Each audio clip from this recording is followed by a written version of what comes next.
Good evening and welcome to the Pizza Roundtable, part of the I Need Pizza Club network. We talk about the general news and goings on in the greater pizza world. I am one of your hosts, Jim Mumford, joined by the legendary Anna Crucitt. Anna, good evening. How are you? Good evening. Doing well. It's been an eventful week getting prepared for the NFL draft in Pittsburgh. Yeah, congratulations. Yeah. That starts on Thursday, right? So you got a couple days. Running any specials, doing football-shaped pies or anything. Give me, I know you're not, Not but on purpose. yeah, I'm sure there you someone will go. get one. Only if you drop one, right? It's fun. General thoughts on having the draft in Oh, town? it's fun. There's a lot of people in town. There were a lot of people last weekend too. So they're coming in ahead of time. And we're just expecting a lot of new customers this weekend. So kind of all hands on deck at our city location. Great. Yeah. Well, good luck. Congratulations. If you meet anyone famous, send pictures, get I wouldn't autographs. know. It's fair. They're not famous yet. They haven't been drafted yet. I So, have but no when they idea. are, that's fun. Any other fun pizza goings on? Fun pizza news with Ants? Okay. You I mean, make I can pizza every release day. it That's pretty fun. here because this is a safe space. And you'll be the first to know that tomorrow we are releasing, after 15 years exactly, 15 years and maybe 13 days, a pepperoni pizza. This is a big deal. Yeah, no, I don't think people understand how big of a deal it is. Huge. I get it. Where's the pepperoni from? What's it cut? What's the slice? It's a All the Rosa details. Grande. It's a cup and char. They're smaller for our margarita I pizzas. love it. There are three of us, two brothers and me, that run this business, and they have been saying for a very long time that they'd like to see pepperoni. Sorry. And I I'm have excited too. always put my foot on the brake. See, that's how I feel about it. Yeah, But protein's in, right? At the end of the day, it customers is. looking for protein. So we're putting meatballs on our menu. We're adding some grilled chicken to certain salads, and we are adding pepperoni and a few different types of pizza, I guess I would say. And we're going to see how it goes. It can always Sure. be reversed, but Yeah. I feel like I'm opening a can of LTO, right? Congratulations. Big deal. Your pizzas are legendary. Let's not mince words, but pepperoni cup and char, like I see it, right? But worms. I get why you skew with ingredients you Mm, have, right? yeah, So there are a few things in this world that cup and char pepperoni don't improve. You could honestly say most of your gelato, it wouldn't be terrible on. Um, but I see it. Hey, big leap. Congratulations. Let us know yeah. how it is. Let's talk I'll about the report back. meatballs for a second. Protein mix. Do you bake them? Do you fry them? This is important to a guy who's called Jimmy Meatballs here. So we are doing like 50-50 with pork and beef in it. Okay, good. And this is my brother Joe's recipe on it. We are baking them and Correct. then putting them in a broiler just for a little bit to kind of crisp up the outside. But they are actually softer than I would say I would make. But we've had like rave reviews. They are also a little spicier than I think the typical meatball would be. Do love a But like spicy we're all meatball. okay with it. So Yeah. Uh, they're very good. Kudos to you. Meatballs are, I'm actually going to go out on a limb and say, the hardest ingredient to nail on a pizza, because good meatball on pasta makes a okay meatball on pizza, right? Because it's Yeah. going to get cooked again. It's Yes. fussy. It's hard. So I love the spice. I love the softer because it has to be, Has to right?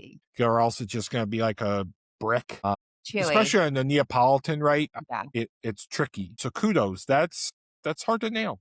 So good for you. Yeah, we're excited about it. And like I said, our customers have been asking for this. And I am not usually one to cave too much to what is being asked, but we get it, right? With Yeah, rising costs, we need higher ticket items. It's just part of owning a business and part of the it's show. delicious, so why not? I get it. Well, good for you. We have 6 articles this evening, 5 good ones and 1 mediocre. We're just going to dive right into one of the trickier ones, but I wanted to just get kind of out in front. So, courtesy of the Santa Monica Observer, Coachella 2026. I know you were there last week. I didn't run into you when I was there, but I know Coachella is a mainstay in your household. Truly. But attendees report illness linked to overpriced pizza slices amid viral social media buzz. What a headline. So I actually did run across these pizzas before people got sick. But they were complaining that pizza slice was being sold for over $25. People were saying it was a spicy pizza. And lo and behold, it got people real sick. Which who would have thought eating a reheated slice of pizza in the desert for $25 was perhaps a bad idea. I'm gonna spare some of the gorier details, but I know for me, and I'll get your perspective. As someone who cooks, my number one, number two, and number three fear is getting someone sick. Hard stop. Would you ever imagine a scenario where you would serve pizzas in the middle of the desert comfortably? I mean, that has to be just a logistical nightmare when it comes to serving pizza and keeping it hot, cold, when the temperatures it needs to be, right? I mean, that's hard. Yeah. I mean, but I guess it's not that it's hard. It's the logistics of it are Yes. challenging. But you have a lot of capacity for coolers and refrigerators and, you should be certified in food safety. So Should be. your temperature danger zones and how long can something sit out? I don't know, were the pizzas provided cooked and then they were reheating them? My guess is they were par cooked and they were supposed to be reheating them on premises. My Yeah, guess, those my can't read. sta they can't sit out regardless if No, they're reheated or not. especially in the heat of the desert. Yeah, So one $25 for a slice is that's a hefty, what is but that to about? also get people sick. I won't call it names. I won't go any further. You kind of get what you ask for. And I don't think there. I also saw a stand at Coachella. Just like who you could not pay me enough. I don't care if I see it on. You could not pay me enough to eat that. So understand where you are, and I hope everyone's recovering nicely. Yeah, yeah, that's too bad. I mean, when you're a vendor at these events, you kinda know the challenge you're up against, Right. This isn't and a surprise. You weren't dropped into this, right? yeah, so you have to be able to have a way to safely serve them. That's too Eh, bad. Agreed. Agreed. Sorry for the people that ate it I am too. and I paid am for it. too. And paid for it. Yeah, that's hefty. Another social media article, not as amazing as one would hope. So yahoo.com.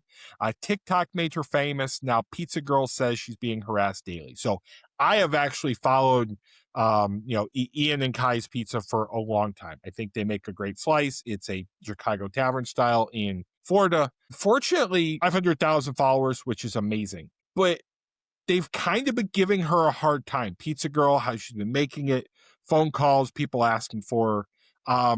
And I'll throw it to you again.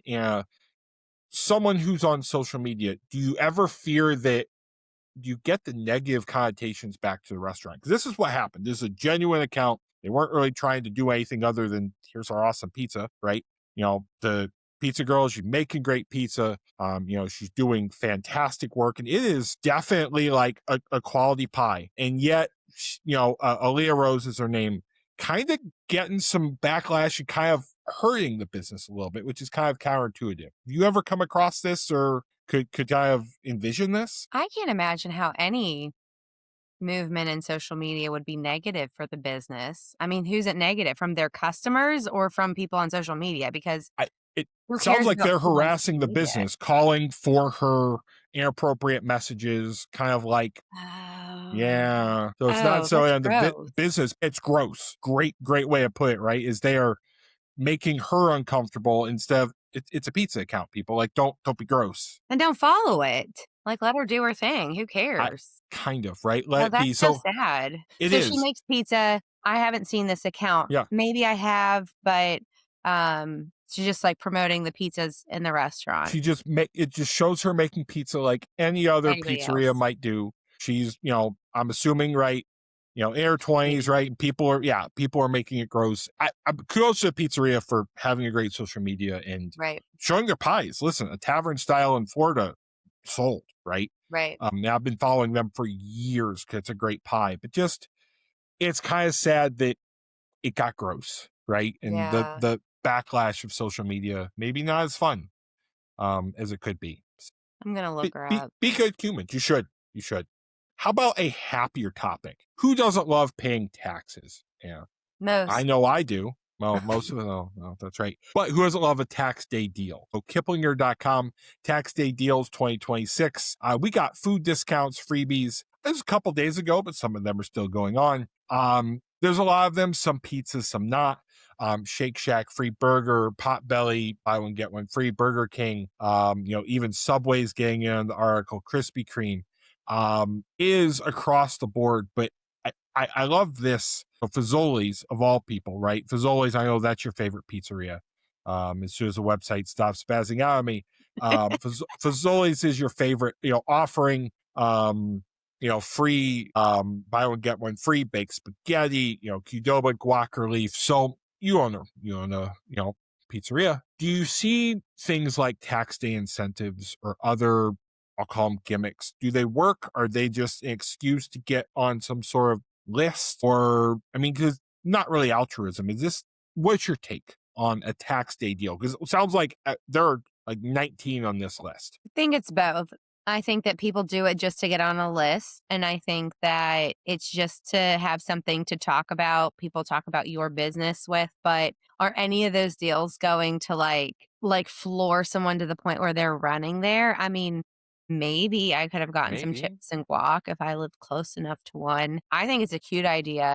But my type of restaurant, we don't really do too many promotions in general. And so offering someone one on tax day, I wouldn't see that happening, but I see why people do it. And it's no different than having like a gelato flavor in your display case that's, Guinness on St. Patrick's Day. Like, True. how many people are buying that?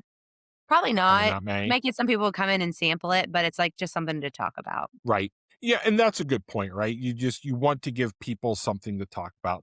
By the way, I would smash a Guinness gelato. I bet you would crush that. I'm actually interested. I'll make you some. Oh my God.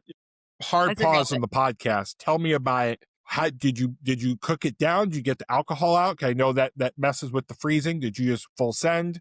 So I use a stabilizer that offsets the alcohol level because it lowers the freezing temperature, which, are you learning here? I love that. I'm a chemical engineer, right? I understand some of this, right? So we just go straight up with the Guinness. So it is a little bit icier than you would typically have a cream flavor, but it's like kind of half Guinness, half with the gelato base, and then you add a stabilizer in it. It is a little bit sweeter too, which I personally prefer with it, but it's like a cream, who doesn't want that? My goodness. I love that. And I want some of that right now. And I guarantee you crush that. That's fun. That's a fun one. It is fun. I didn't do it this year, but we did it probably 2 years ago. Again, it's one of those things that you just don't sell. Yeah, right? You have to card people. There's absolutely above 3% alcohol. We have liquor licenses, so we're permitted to sell it, but only certain staff can scoop it. Just all kinds of things make it tricky. Nice. You probably couldn't do that in advent calendars because you're selling alcohol. Maybe mine has a little treat in it if you make a batch. I don't know. I'll ship you the Guinness. So, and I know another ingredient you've used in your gelato is your favorite weird ingredient. You did this a couple times. Let's see if she gets it. My favorite weird ingredient? It's a pizza topping that you put in gelato. Rhymes with hot honey. Hot honey, right? Yeah. So courtesy of PMQ. I love this article. Must read by our good friend Charlie. He started the hot honey revolution. 15 years later, his work isn't finished. And this is what I envisioned the creator of hot honey, or I would say the godfather, to look like. So for those who aren't familiar, Mike Kurtz, Mike's Hot Honey, right, which is ubiquitous, right? That's the brand people go for. Yeah. Awesome article by Charlie Pogacar on, Mike, and kind of talk about the origins, how we got it from Brazil. I'm a hot honey dude. I don't think many of your pizzas feature it, but you're a fan, right, of the general hot honey vibe. Yeah, right? Yes. We don't have it on any of our pizzas yet, right? Here we are with pepperoni, so who the freak knows? Right. But I love to eat it. I love when it's on pizzas. I love when it's topped on it. I love it in gelato. I think Mike's Hot Honey is killer, so you can put it in anything, in your coffee. Anything. Yeah. Yeah, tea. Honestly, I finish a lot of things with hot honey. I love it. Read it right. I didn't realize he got his start selling honey out of Pauly G's in 1 gallon jugs. I didn't realize that. Mhm. Like his story is fantastic. Good guy, right? Northeast kind of creation. So please read it. Please, get a lot of friends of the pod on here. Certainly, Scott Wiener has, his cameo in this article, and just it's amazing. So please read it. I say I'm a fan of Mike's Hot Honey. Your gelato based with Mike's Hot Honey, even though you used the hot one was. I still think about it. It was hot. It was It was hot. so hot. It was I hot. didn't use that one for the chai tea. I made a spiced chai, and it had the honey in it, so it was like if you were adding honey to a chai, but it was just the normal Mike's Hot, Yeah. and I thought it was perfect. Because there is such thing as too hot, right? I mean, For there's a sure. line. I like hot. Me There's a too. line. I feel like Mike's too hot is good in like a salad dressing, good in some other things, but straight on pizza, it's bold. That's It's for a special select group of people. correct. Who, yes, Not me. absolutely correct. So, anyways, great article. Please go read it. So, two more articles. Speaking of, this is a fun one. I like this. Restaurantdive.com. These 6 restaurant chains will close hundreds of units this year. Bear with me here. And we've talked about it for many times, and you have to unlock it. I did. But it's talk about, the closure of the specific ones are Papa John's and Pizza Huts are the ones that are closing. And I thought, oh, that's sad. But if you actually look, they're not really closing. They are reopening in different locations, and they're going more urban with it. So we've been following, the major chains a lot. And I feel like for a while they've been going more rural, right? Outside of the big cities. Now they're going back in the heart of the cities and trying to recapture that market, right? Where maybe once they were pushed out. So, and we've talked about Domino's, all the big ones. But what do you think about the stores maybe closing but reopening, but focusing more on more select areas and kind of urban situations? I mean, I see the value in that, obviously, because of the customers, the numbers, your marketing reach, but also even staffing or people being able to get to work Yeah, to have more like quality talent or a pool of talent it's a great point. for your restaurant. So for me, it's like if you're going to be in a rural area, you need some type of bus line because not everybody has cars. And if you're working in restaurants, it's not like you're making a ton of money to be able to afford a lot, maybe like one car per the whole family. So you need Yeah, other transportation, busing, you good point. need subways, some type of, metros, trains, Yeah. and I can see why just labor in general is why they would be moving into, more of an urban environment. Yeah, so interesting. I did a little research outside of the article, right? So I saw Papa John's, Pizza Hut closing, but all of these saying they're expanding and go for Michelin stars. And yeah, they're really changing their model to, again, kind of tack more, I would say, foot traffic, which wasn't the model 10 years ago. But let's face it, your Casey's, your convenience store pizzas are really kind of taking that market, and they're Right. not bad. So interesting, something we'll continue to follow here. And our last article kind of hits another chain that we don't talk about often, and maybe for reason, maybe for not. So restaurantnews.com, Blaze Pizza scorches competition. This is great headline writing, by the way. I'm always envious of a good lead. With top 4 ranking on 2026 movers and shakers list by Pizza Marketplace. Again, read the whole article, but Blaze Pizza is on the rise again, right? They had a big rise maybe 10, 15 years ago. Those who aren't familiar, the ultimate fast casual. You go in, you give them their toppings, they throw it in 90 seconds, you've got pizza, or however many seconds it comes out. Had their rise, had their fall, and now they're starting to come back and find their niche again. First off, Anna, have you ever been to a Blaze Pizza? Are you familiar with kind of the Yes. yes? Okay. Yeah. What initial thoughts on the pizza, what you think I that it think it was? was a really long time ago. Actually, I can't, like, put my finger on it. Whenever I Yeah. saw Blaze, I'm literally trying to think of, like, where did I have this pizza? But, are they, like, you kind of order your own? Yes, they're individual, right? And so individual pies, you come in, I And want it's this, this, this. customized, it goes through It, the line, they build it, th- they cook it. they cook it, it comes Yeah. out in a couple minutes, This and is, like, 15 years ago. Did they you say 10 started years 2011. So that they were huge. When they first came out, they were massive. And then they I declined. almost think there was one in Pittsburgh right before Mercurio's opened in our city, and I've Yeah, been to it before. And I remember thinking, I can't believe they customize every single one of these pizzas because our whole model was no customization.